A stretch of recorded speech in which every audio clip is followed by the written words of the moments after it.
Ngayong araw ay April 5. Ang mga isinilang on April 5 ay nagtataglay ng kakaibang star quality. Subalit, hindi naman sila ang mga tipong nais ng limelight and fortune.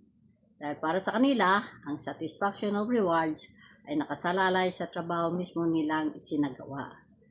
Katulad ng literal na atleta ay dinitidikit nila sa kanilang mga sarili ng higit sa 100%.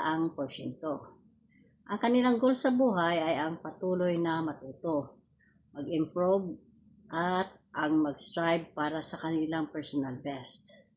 Kailangan lamang na matutuhan nila kung paano mag-relax at mag-unwind para sa kanilang sariling kapakanan. Ang halaga lamang ay kanilang maunawaan na ang paghinto ng panandalian ay hindi naman pag-aksaya ng oras.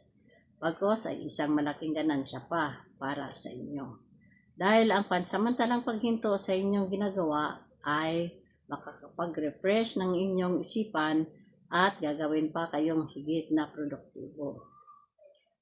Ang sasalain lamang nila ang kanilang mga sarili mula sa katigasan ng kanilang ulo at pagiging repetitive at inflexible ay magandang simulan upang makadagdag punto sa kanilang best characters tulad ng pagiging hardworking, dedicated, at energetic.